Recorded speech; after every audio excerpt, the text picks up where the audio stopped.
You're listening to the weekly Parsha Podcast with Ari Goldwag, recorded with Hashem's never-ending assistance in Ramat Beit Shemesh, Israel, 5785, 2024. This week's Parsha is Parsha's Mikeitz, and our story begins right in the middle. The story begins not at the beginning. We are in the middle of the story.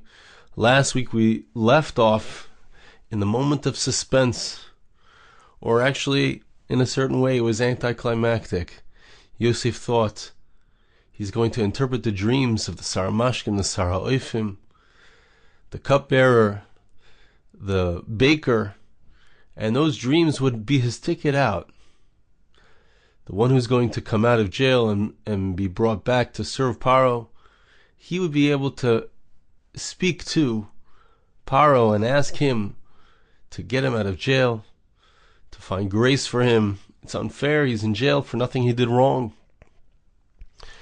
But the pasuk tells us at the end of last week that the Sarah Mashkin completely forgot Yosef. He got out of there, he didn't remember him at all. It would take another 2 years for Yosef to come out of jail. Paro will have a dream in our Parsha, and in this dream he sees 7 strong cows, 7 weak cows. Yosef interprets the dream, becomes the second in command, goes from being the lowest of the low to becoming the second in command to Paro himself. And the Torah continues to tell us the story with Yosef and his brothers. But I'd like to focus in on this, the end of last week's Parsha and the beginning of this week's Parsha, the suspense. That moment. Yosef was there in jail for 10 years already. And he'll be in jail for another 2 years, a total of 12 years in jail. This is an amazing amount of time.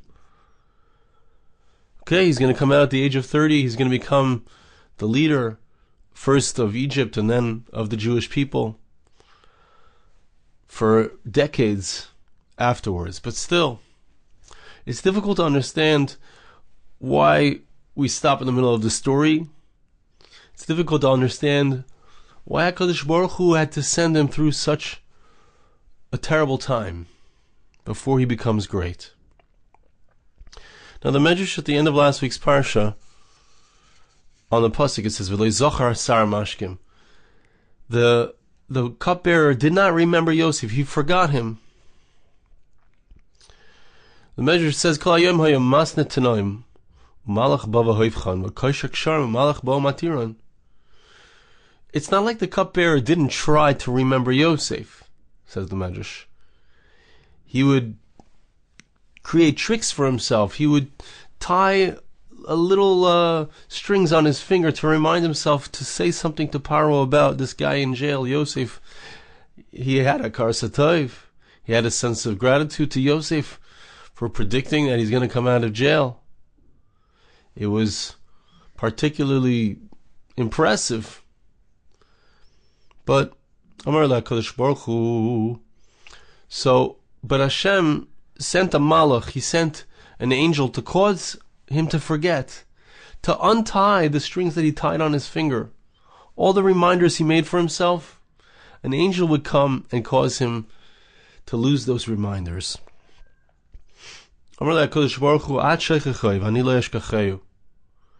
Hashem wanted Yosef to see that person is not going to remember you, but I'm not going to forget you. The Sarah Mashkim did not remember Yosef, but HaKadosh Baruch Hu remembered him.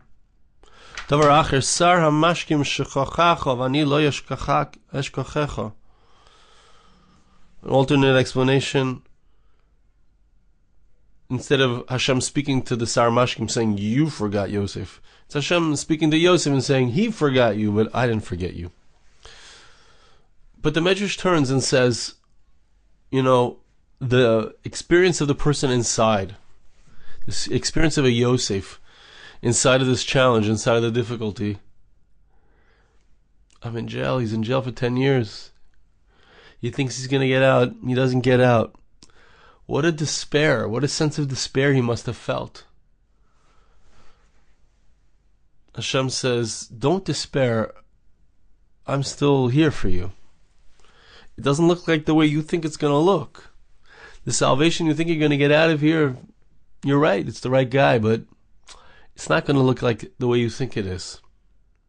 You're not going to have to get out where this desperation, with these desperate kinds of, please, I'm innocent. You're going to come out. As I pointed out in the past, Yosef's going to come out a winner, because he's going to explain the dreams of Paro, not just the dreams of these two not such important people. But the Medrash continues and says, Mi haya mechake Avraham and Sarah she'izakenu sheyivod lehem ben. Hashem, so the Medrash just told us that Kodesh Baruch Hu says to Yosef or to the Sarah Mashkim, you might not be able to remember him, but I have not forgotten him, Hashem says. But there were other instances of impossible waiting. Who could have waited for Avraham and Sarah that they would have children? Avraham was 100, Sarah was 90. Mi mechakel Yaakov shover b'makle hayardin shifritz v'yashir. Who could have waited? Who could have expected? Who could have thought that Yaakov Avinu, having left, when he's running away from his brother Esav, left everything behind, had nothing but his own stick, all of his wealth, left it behind. Who could have waited long enough for him to become wealthy, for him to expand? Who would have waited? Who would have placed his bets on Yosef, who ended up sold down to Egypt, who ended up in Potiphar's house, who ended up chased by Potiphar's wife, ended up in jail for 12 years? Who would have believed that he would become the king? Look at Moshe Rabbeinu, Moses. He was thrown as a child into the water in a little basket. He could have died. He ended up in the house of Paro. He was a prince maybe, but he wasn't. Perhaps he had some kind of Jewish identification, not very strong. He ended up being the Redeemer. Who would have expected that? Mi mechake l'Rus, she'esa geira shechazer l'malchus Yisrael. Ruth, a Moabite princess. Who would have ever thought that she would become not only part of the Jewish people, but the great-grandmother of King David and the great-great-great-grandmother of Moshiach? It was so unlikely. Who would have ever waited for it, says the Medrash.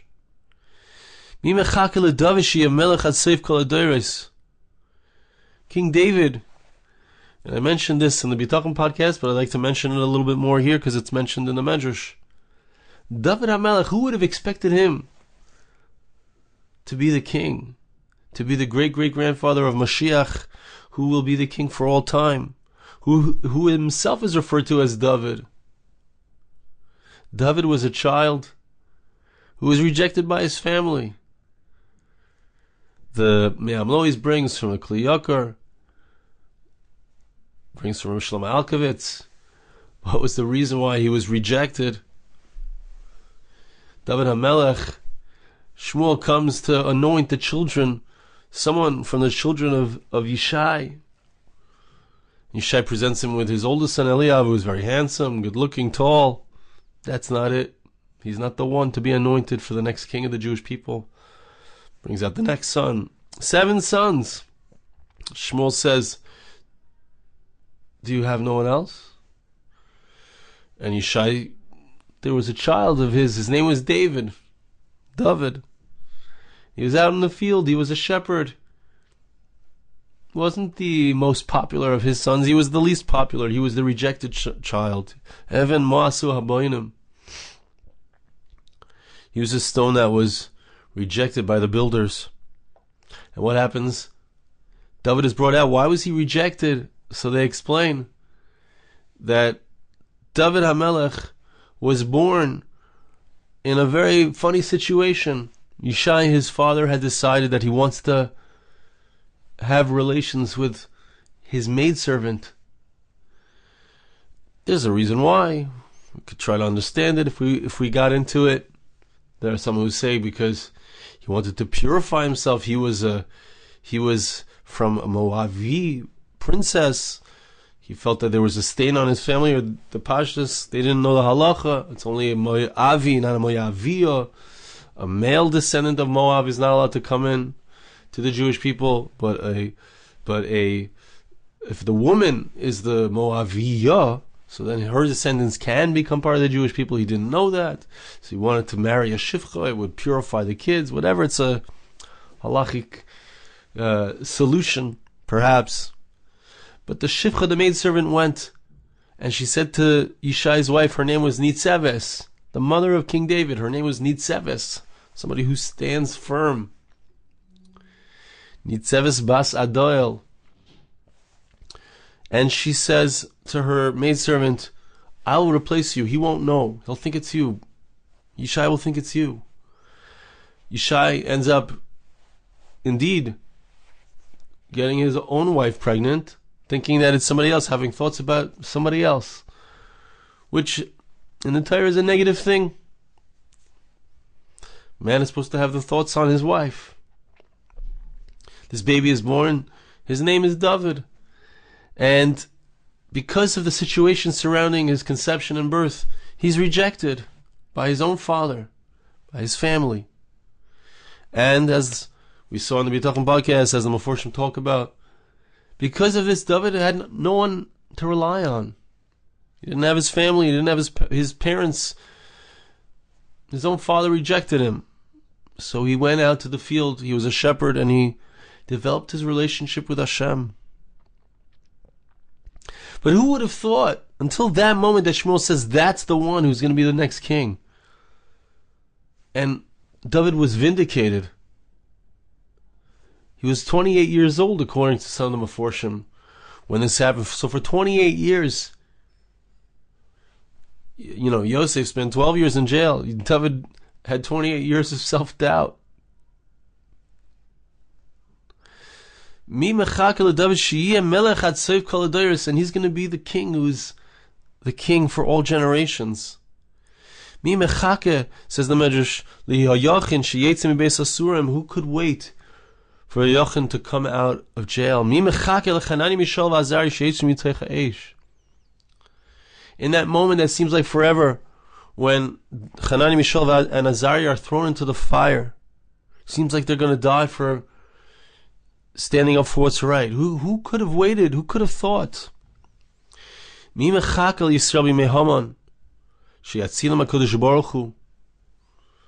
wants to destroy us. It seems like the impossible situation. How will we ever get out of it? Haman wants to destroy all of Am Yisrael. Am Yisrael seems to be on the brink of disaster, destroyed forever. Who would have waited? Who could have thought that we would get out of that? Who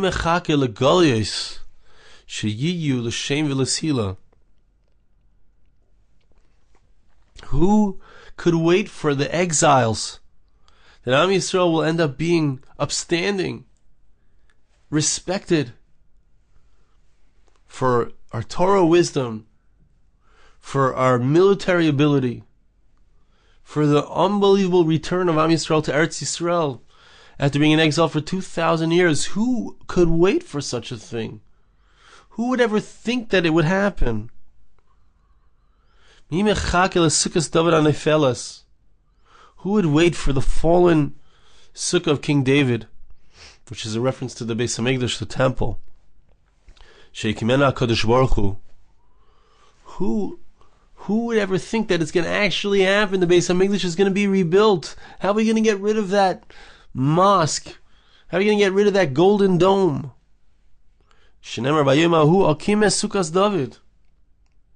Pasuk tells us it's going to happen.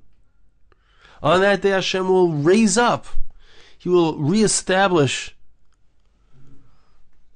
the house of King David, the Beis HaMikdash, which David longed to build. His son Shlomo did build. Who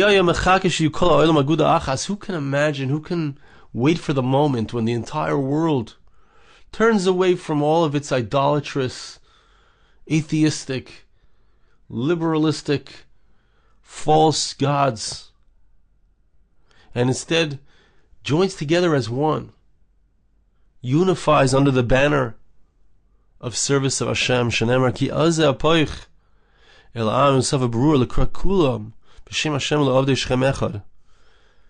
That's the end of the Medrash. Interestingly, brings the pasuk in Tzefania, which is that Hashem Himself, az ehefoich el amim sav berur, I will turn around all of the nations to have a clear speech.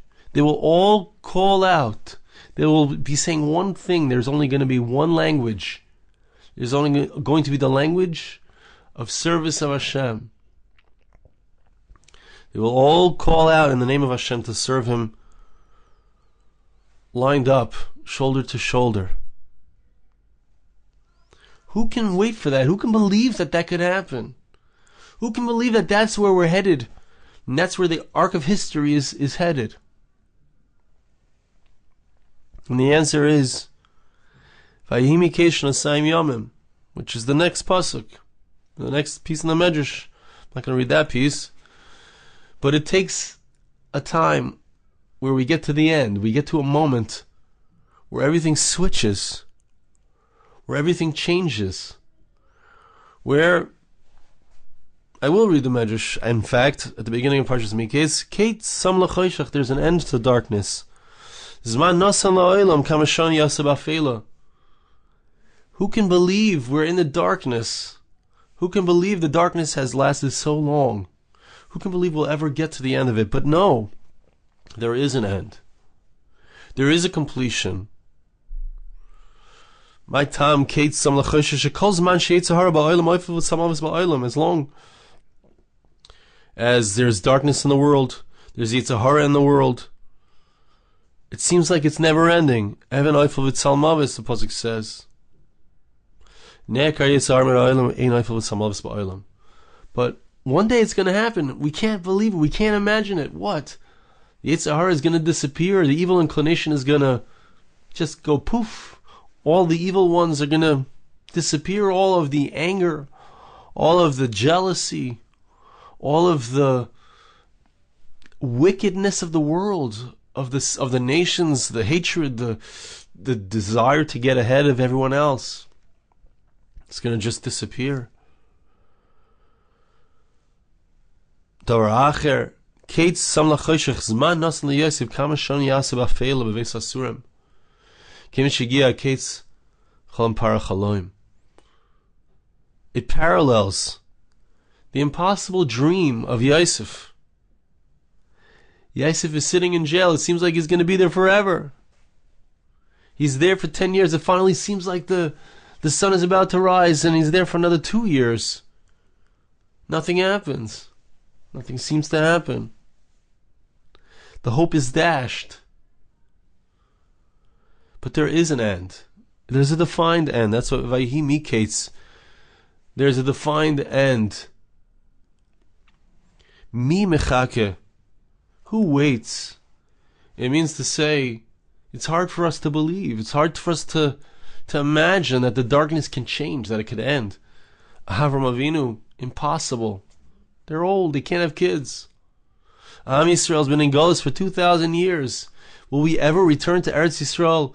Is it possible that go from hundreds of Jews in the land of Israel, that's it, maybe thousands, a few thousand, to having 7 million Jews in Eretz Yisrael? Is that possible? Is it possible for such a thing to switch? Is it possible for the world to accept Am Yisrael building a Beis HaMikdash? Building a holy temple on a site that is claimed by a nation that has 1 billion adherents to its creed? Is this possible? Who can believe that the darkness can end? Who can believe that the entire world will turn and say, hey, it's just about serving Hashem. What is Hashem's will? The Jewish people have a right to their land. The Jewish people have a right to their holy mountain to build their Beis HaMikdash. This golden dome was just a place marker. Could it be? Can it end? it's something that we can't fathom. We live inside of the darkness. We don't see how our problems can be solved. We can be in the darkness for a long time. We can be in jail for 12 years and not know or not see, or the glimmer of hope can disappear. And HaKadosh Baruch Hu assures Yosef. And I don't know if he heard this voice. Maybe it was his bitachon speaking to him, or maybe not. Maybe he didn't know until that moment, just everything switched and changed. In the deepest depths of a concentration camp, did they know that 5 years later there would be 600,000 Jews in Eretz Yisrael? 75 years later there would be 7 million Jews in Eretz Yisrael. The downtrodden nation would rise up and become a leader amongst the nations. Did anyone ever dream or think that in the moment of despair? Did Hanani, Mishael, and Azariah believe they would be saved as they were thrown in the fire?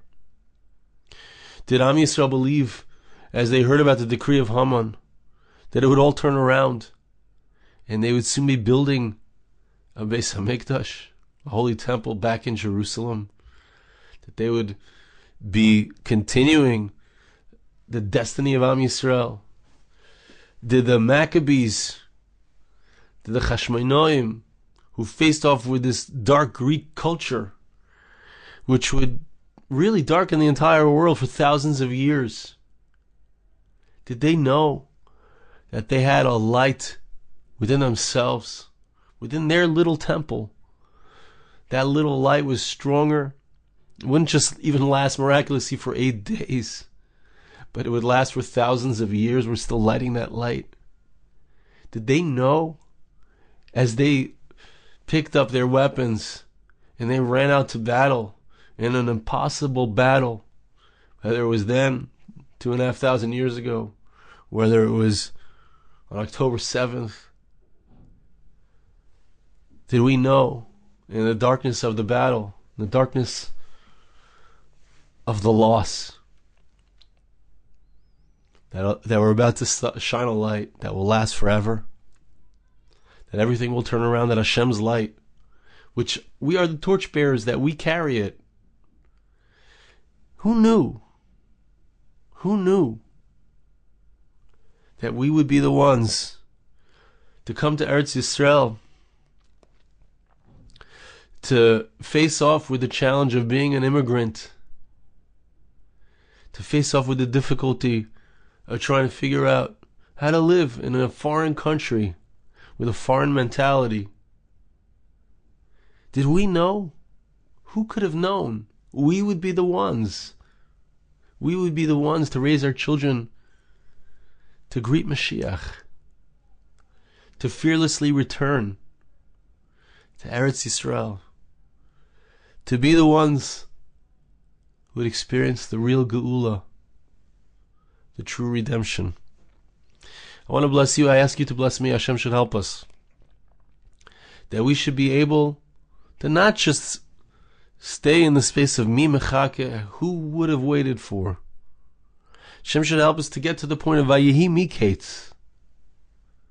We should be able to hold out the faith, not give up, hold on, just like Yosef HaTzadik held on, just like the Jews in Shushan held on, the Mordechais and the Esthers, the Maccabim, the Chashmonaim, the Jews throughout the generations remain steadfast to Torah, and the Jews in our generation who have made the crazy leap to return to Eretz Yisrael, to hold on to the Torah, to remain steadfast and strong in our commitments to HaKadosh Baruch Hu. Let's be those people. Let's try to be those people. Hashem should bless us to be able to do that. Thank you so much for listening. Have a wonderful Shabbos. This podcast was made possible through the gracious donations of listeners like you.